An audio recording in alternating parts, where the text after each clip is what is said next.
Hello, everybody, and welcome back, folks, to the most anticipated video of the year. It's my lineman rankings. R.I.P. Biggie, where we're repping him for the big fat hog mollies of this class. No honorable mentions, because you guys know me, I'm the strictest, most in-depth line evaluator, so if you didn't make the cut, I can't mention you. You know that there will probably more than likely be guys that I do not talk about that are going to be perennial Pro Bowlers, but this is the list. All right, so I know all the GMs are listening in. I've studied 40 hours a day on these guys, and I think this is it. These are the guys you want on your team. We're going to start with offensive tackles first and give you the guards. I got Wyatt Millum out of West Virginia. I hate that song, by the way. They play it in every sporting event now. Not even in West Virginia. It's like, what are we doing? I don't get it. Anyway, size freaks. I mean, this is the position to get fucking wet and wild, Also, a disclaimer: I made it apparent to not use the arm length as a con, because I think that's kind of lazy, and especially with this class, half the fucking tackles have an arm length issue. That's why like 6 or 7 of these guys are going to be moved to guard, or people want to move them to guard. So it's like, I'm like, let me just do a whole line list of all the positions together. Fuck it. All these guys can line up everywhere. Most of these guys can line up everywhere and anywhere and have done multiple positions. So get that bullshit out of the way. Wyatt Millum, heavy hands. He has quarters in his gloves, as you see there. It's like, what's going on? Is it even legal? But good, strong, tough, brawly bastard. Put that on a shirt. But, his cons, a little high pads. More of a taller guy. I believe, he played tackle mostly here. But he's going to be one of those guys that are probably going to be switched to guards. And just late to snap, like when, the ball snaps and he's a little late getting off his backtracking goofy shit that the linemen do, the little dance. But yeah, man, when you think of Wyatt, you think of Luke Geoduke.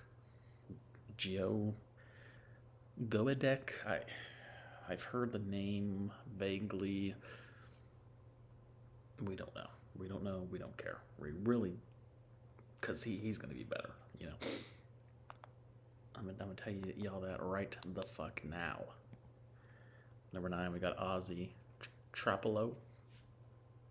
Deep in the hood. That's definitely where he's from. He's from the hard-rugged streets of Compton, California. This 6'8", 300-pound lineman that went to Boston College, white guy. That's where he's from. Very good versatility, though. He played left guard, right tackle, left tackle, some slot corner. I think they had him in the Wildcat offense as well. He was their quarterback for a little bit.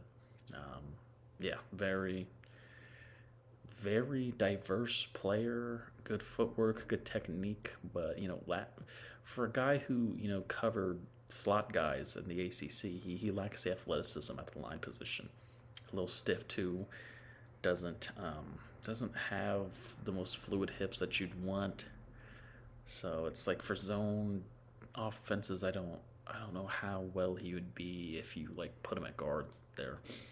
So that's why we got a simple, modest Colton McKivitz comp. I think you guys are all familiar with him. I had him on the podcast last week. He was talking about his new diet, I believe, because he's cutting out wheat. I believe that's what he was saying, and that's worked on his knees. So hopefully that might help him too in later aspects of his career if that's what he tries to do.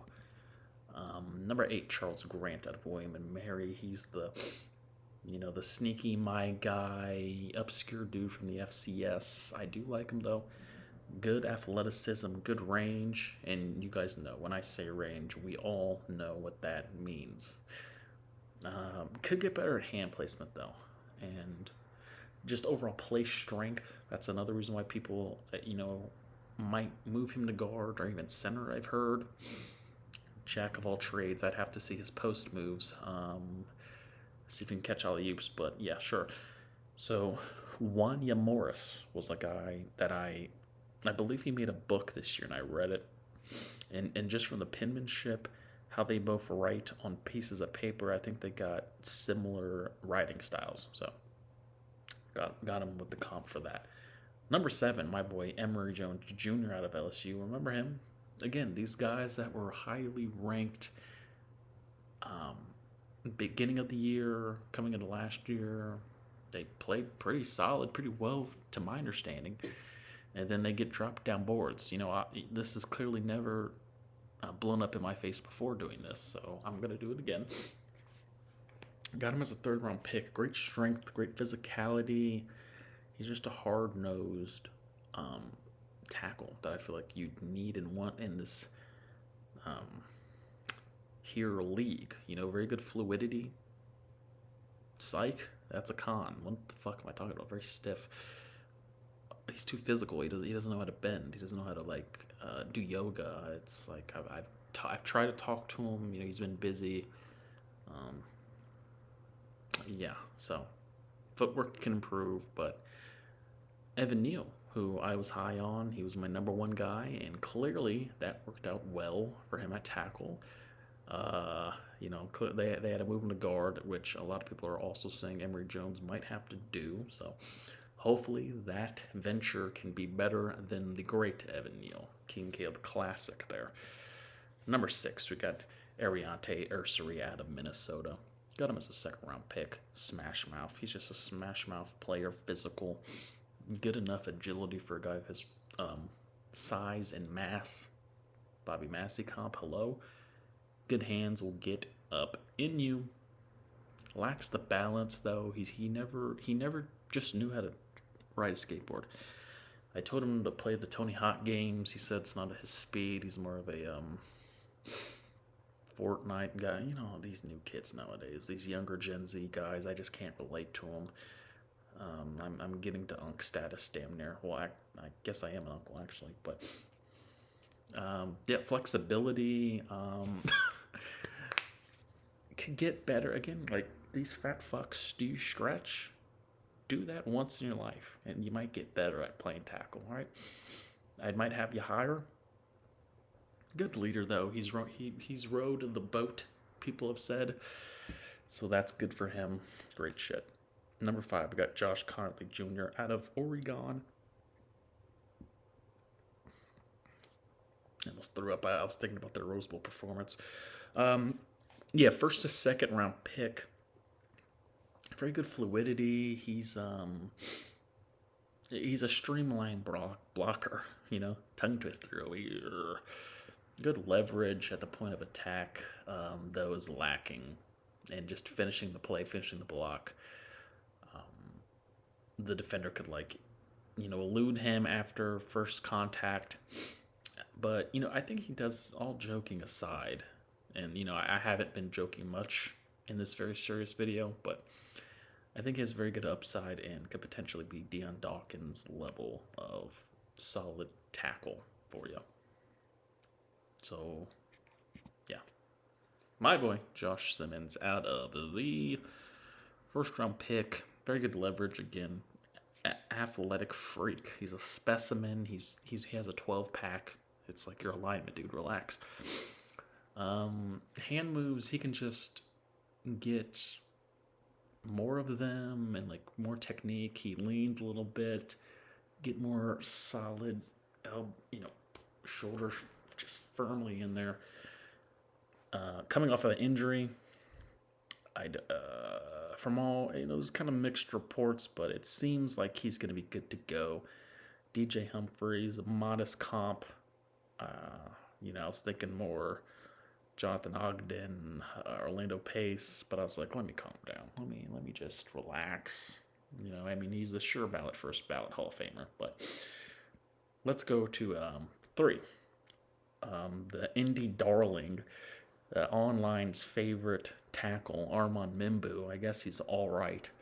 Uh, First round pick, good agility, good anticipation. He knows. He's the guy that when you put something in the microwave, he knows exactly, like, before the 1 second happens, he's in the kitchen. He stops that shit because it's 3 a.m. You don't want to wake up your neighbors or your roommates or anyone. So it's like, I know how to turn that shit off. Good anticipation, good eye skills. Again, isn't the best at finishing. That's when the length, the arm length concern. To me, it's like, why are all these fat fucks playing this position if they all have short arms? Like, why were they ever capable of making it to high level college football? And why are all these NFL teams wasting hours of their time looking at these guys? I get the concept of why it's a bad thing, but it's like, what are we gotta generate and spawn specific human beings then that are fat and can have giant wingspans, Striking, anyway, that random tangent. That makes no sense at all, I'm sure.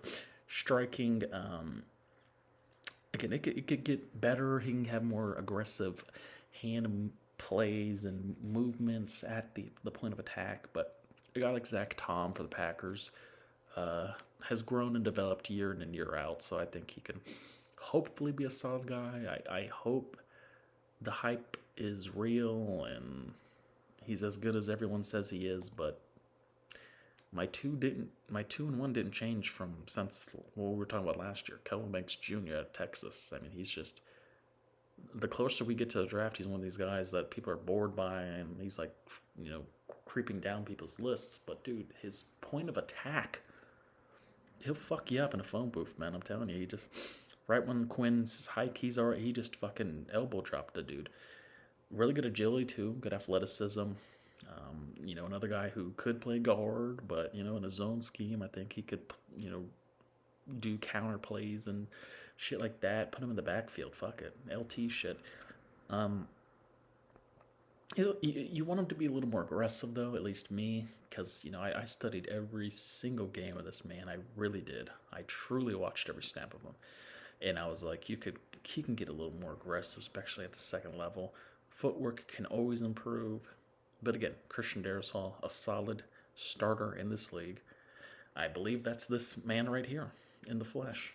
And number 1, Will Campbell out of LSU. Again, recently he's creeped down boards. Armor Membu's better. My boy Josh Simmons, if he's healthy, I just think he's the most complete, well-rounded lineman. Okay, so even if he does switch to guard, I think he could be the best guard for sure. I had some pasta earlier, folks. It's getting to me. Really good quickness off the snap. He's already in the backfield. Good bend. Knows how to balance his body, or not balance his body. Yeah, that's because he can get ran off his course and track, especially inside blockers. A lot of people are saying that. But if a guy is blitzing to the outside, he's more equipped of like pushing him the fuck out the way. But yeah, sometimes drifts too much away to where, okay, let me just spin move inside, gets past him. We got to clean that up and clean it up fast. But I think he has all the talent to do so. You think of my boy Taylor Decker out of making Jared Goff's life very easy. Again, surefire starter in this league. Definitely will not come back to bite me in the ass. I'm sorry, Will. Number 10 now for the inside linemen. We're doing guards and centers here. We got Jake Majors out of dumb old Texas. 6 to 7th round pick. He's primarily just a center, He doesn't have much versatility, hasn't really played any other positions, lacks the burst that you'd want if, say, he moved to guard. But very good toughness, good balance, good concentration. I think he surfed in middle school. He was the 6th grade surfer bronze medalist at his middle school, I believe. Don't quote me on that, but that's definitely what happened. Player comp Michael Manette. I'm not convinced that's a real human, but it's a comp I saw on the interwebs. And Lord knows the internet doesn't lie. Number 9, we got Jonah Mohim. I don't, who cares? Out of USC, another 6th or 7th round pick. He's a diaper dandy. He's a sleeper. Sickos love him. You know, he's undersized, T-Rex arms, but he's just a tough, physical human being. But he lacks the physicality on the field. Guys, I don't get it either. It doesn't make sense when their pros are also their cons. Something we need to work on, folks in the draft community. But very good IQ. He's a scholar, as you see there. I think he had a 4.8 in golf, I believe. That was his major. And, you know, could get better in the physicality. Could also, his drive, he's just scared. You know, he's scared to get on the freeway. He's not good at parallel parking. Hopefully he can improve that, because how else is he going to go to the facilities? I mean, Uber, folks. We live in cities, major cities. We have Ubers. We have other taxis that are still available. You know, his wife could drive them. You know, it's 2025. Not everyone needs a car, you know. Think of a comp like Pat Elflein. He was a serviceable center for a little bit, more of a depth piece later on in his career. Hopefully he can have a little more juice to him. But yeah, he's the diaper dangerous I wanted to add him in. For shits and gigs. Number 8, Marcus Bowe out of Purdue. That's how you say his name. The M is silent. Don't ask me, ask his fucking family why that is.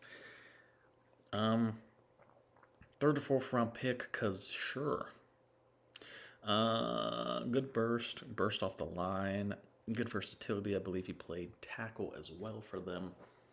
Hand placement, he just doesn't know where to put it. It's like sometimes he's a little awkward, standoffish when he's uncomfortable. It's like, should I put my hands in my pockets? Where do I, like on a table, it's like, don't put your elbow on the table because that's disrespectful, but you know, like the old racist, they're going to say something racist anyway. Like, what's more disrespectful, an elbow on a table or your political views, partner, right?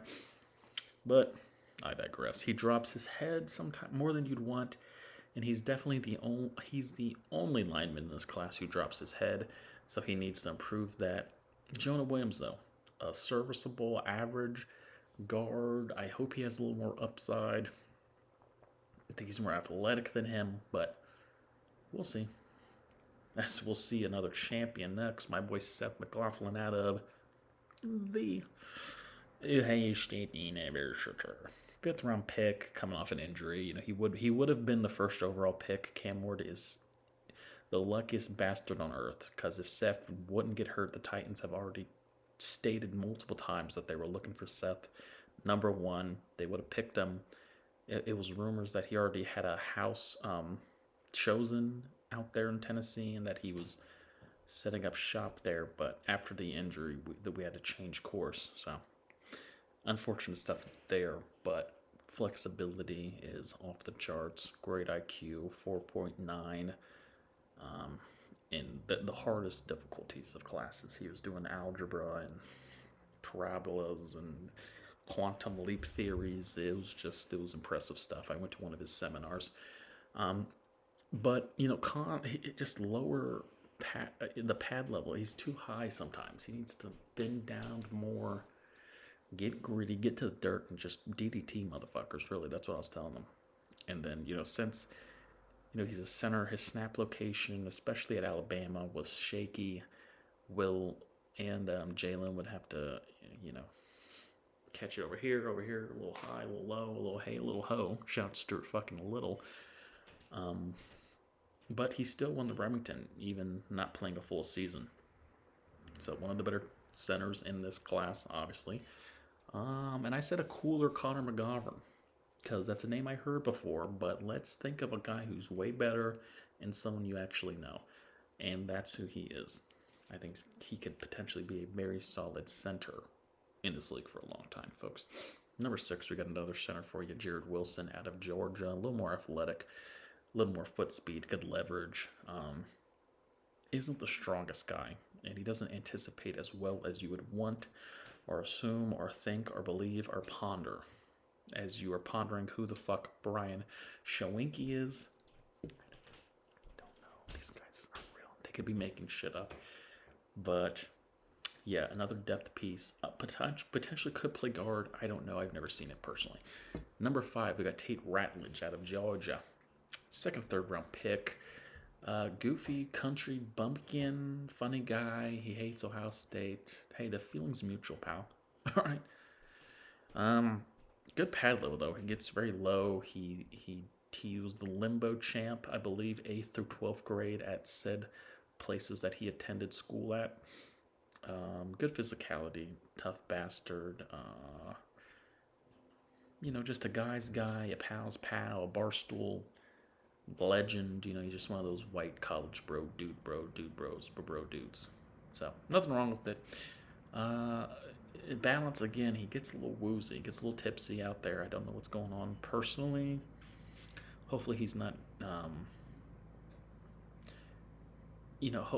Never mind. Versatility. He only played right guard the whole time he was there, but I think he could be a solid anchor again. Another quality starter. So let's say Kevin Zeitler with better hair. You see the locks flowing. Zeitler, I believe, is probably bald at this point. Old fat fuck.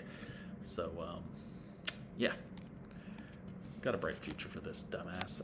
And then we got Jonah Savaianaya, one of those pronunciations. Hopefully I didn't fuck it up. For my Hawaiian brethren, I'm sure they're all watching this podcast right here. Very good point of attack. Good timing to his routes. Let's walk and talk with me as I turn the heat off. I don't even know what fucking weather it is right now, but we don't need that blasting and blaring while I'm rambling about fat fucks, These are my boys, they're my big burly bastards. Another second, third round guy. Great timing. Again, he knows when and where you should be making meals, how long they take. Good alertness, like once the snap, has happened. He started off as guard. He played more tackle the last couple of years. Good leader to him, but again, his size and his arm length, they're probably going to move him to guard. This NFL is very racist when it comes to length and arms. They're fucking perverts. They have a ruler. They always got something. They always got to measure a body part. I don't know, man. It's like, can you play football? That's my thing. Could get better foot speed, fluidity. Laterally can get better. Think of a guy like Matthew Bergeron, though. Again, I think another quality starter potentially. You've even heard some creeps into the first round. I don't really believe that, but these next 3 guys I do think are the first round picks. I got Gray Zabel out of North Dakota State. You already know him, Bison fanatic. Good athleticism, physicality. Just a solid guy. Another guy who I believe played tackle for them because he's like the best. He was their best athlete on the line, but gonna be moved to guard. And I'm sure he played a little bit there too. Light hands. He needs to. He needs his hands to eat more. They need protein. They need something. He likes to bend. Think of a guy like Ryan Kelly. Sure, I think he can be way better than him personally, but it's a good starting point for the modest Bison of North Dakota. Like him a lot. These 3 guys are interchangeable for me. It's like the tier 1. How I was doing with the quarterbacks, so people like him more than I do, I guess. But number 2 is Tyler Booker. First to second round pick. Great aggression, great awareness, toughness, facade, swagger, aura. It's all there, but the foot speed isn't, the balance isn't. It's just cement in his shoes. People are very concerned about his zone blocking ability, his lateral movements, but good leader. I got a comp of Osiris Torrance, who I believe was my number 1 guard coming out a couple years ago when he was in the said draft. So, like Tyler Booker, you've heard. There was a 10-part documentary on Tyler Booker on Netflix, so that's why I didn't talk too much about it. We already know his life. Number one, we got my boy Donovan Jackson out of the Ohio State. Great grip strength, great versatility. Came in at tackle and saved the season. One of the many unsung heroes there, because if he didn't play well at tackle, we wouldn't have won the title. So great guy, great leader. He leans with it and he rocks with it, but sometimes too much. And then the timing again, like the Abdul Carter game, he's a little late to snap. Carter's a superior athlete. He's going to get by him. But I got a pro comp of a brick wall. You're not going to get by him in the NFL because he's going to get better, faster, stronger. Line him up at tight end, line him up at linebacker. 5-tool player. This dude's a monster. I love him a lot. And this has been the best video of all time, folks. Me rambling for how many minutes? Who knows? Who cares? I'll be here for a fucking hour if I want to. Of the offensive linemen, I'm going to do defense now for the rest of the couple of days. Mock draft, and then you'll never see my face again. Until next year, where I'm spewing Jackson Arnold propaganda. But yeah, this has been your boy King Kaleb here, signing the fuck out.